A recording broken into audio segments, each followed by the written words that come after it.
Bom dia, hoje é 19 de junho de 2018 e meu nome é Roberta, faço curso de Pedagogia e estou realizando uma entrevista com o professor Rodrigo, professor na área de Sociologia e Filosofia, na qual também estou realizando o estágio a nível de ensino médio, e ele espontaneamente se propôs a realizar essa entrevista comigo para a faculdade.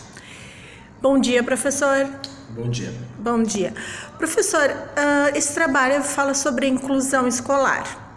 E eu gostaria de saber qual o ponto positivo que o senhor acha em relação à inclusão. Bom, se a gente parar para pensar, né, que a prática de ensino, ela visa trazer para as pessoas, né, a capacidade de exercerem cada vez melhor, né, essa capacidade que é o que distingue, né, os seres humanos dos outros animais, que é de conhecer o mundo, né, e dar significado para o mundo. E toda vez que a gente está conseguindo dar isso a alguém, né, que deseja, é evidente que a prática de ensino parte de duas vontades, uma vontade de ensinar e a outra de aprender. Mas sabemos que mesmo que haja uma dessas vontades, né, se a outra não existe ou está impossibilitada, não há como haver esse processo educativo. Então, a questão da inclusão é fundamental para se alargar cada vez mais, né, os benefícios que tem dessa vida cada vez mais humana. Eu acho que esse é o ponto. Enquanto mais eivada, enquanto mais cheia dessa capacidade de entender, conhecer o mundo, dar significado para ele, né, mais cheio de humanidade, mais cheio de sentido é a vida das pessoas. Então, é fundamental. Quando eu trago o aluno para essa realidade, eu posso então ver muitas vezes, né, o deslumbramento dele em aprender coisas que antes, né, seja por um motivo que for, a limitação que existia antes e agora, né, conseguiu se contornar. Eu consigo ver nos olhos dele que o mundo ganha um novo sentido, e isso é fundamental. Acho que esse é o próprio sentido do trabalho do professor, né? Professor, e o que o senhor considera de ponto negativo em relação à inclusão na nossa atualidade?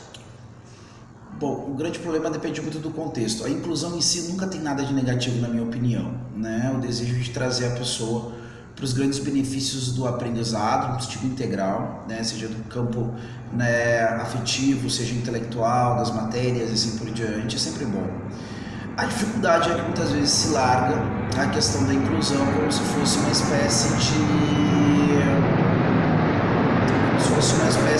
chavão, né? Uma palavra que eu largo, tem que haver a inclusão de qualquer maneira, né? Isso muitas vezes ignora certos contextos onde se vai tentar estabelecer essa prática, e cria sim uma dificuldade tanto para o aluno como para o professor, né? Entra aí um tema que eu acho polêmico muitas vezes quando é trazido à baila, que é a questão das escolas especiais, né?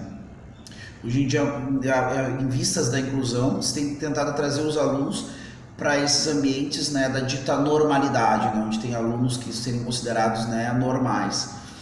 E isso eu acho uma interação muito bacana, principalmente porque a pessoa com necessidades especiais demanda um cuidado, não só por parte do seu professor, como também dos seus colegas.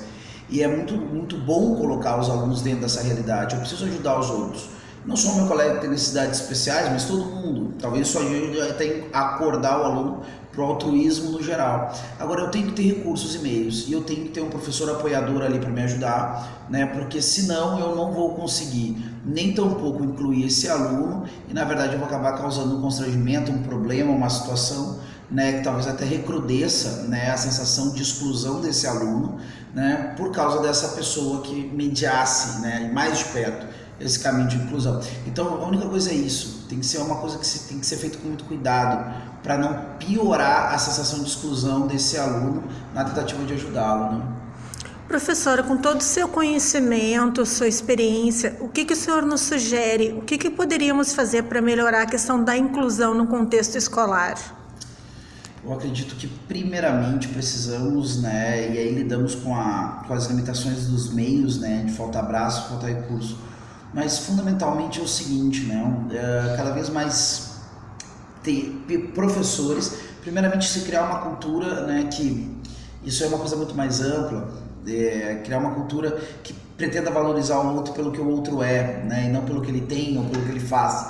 Eu acho que isso é uma das grandes dificuldades dentro do esforço da inclusão, não é? Porque se eu olho para aquele aluno e eu vejo somente a limitação dele, né, ou o trabalho que ele vai me dar de alguma forma, que é um trabalho diferenciado do aluno considerado normal, eu acabo muitas vezes, isso é o que motiva a questão da inclusão. Eu não quero me esforçar para incluir esse aluno. Então, primeiramente, uma cultura para o outro. Isso é uma coisa difícil, uma coisa muito macro. Agora, materialmente, na sala de aula, precisamos de mais professores. Precisamos de mais professores, uma capacitação específica que começa, né, com muito cuidado, desde a formação dentro da academia, da universidade, e eu acredito que até anteriormente, né, colocar o tema da inclusão, preparar de alguma forma o próprio aluno que passa pelo ensino fundamental e médio, para ser também, dentro das suas limitações, como um agente, né, da inclusão. Eu não tenho essas coisas de primeiros socorros que eu faço, né, por aí, para tentar salvar vidas, né, se eu não tenho mais ninguém ali com uma capacitação maior para isso. Eu acho que a gente tem que começar a capacitar as pessoas para serem colaboradores da inclusão e colocar então profissionais, né, com uma formação específica para auxiliarem nesse meio de campo, auxiliar esse professor, né, que está atendendo todos, e ser essa presença, né, da mediação daquilo que o professor coloca para aquele aluno em específico, né? Então essa coisa, e aí nós temos isso, a presença de um professor ou mais junto à sala de aula como monitor, e turmas menores, né? Isso é outra questão também.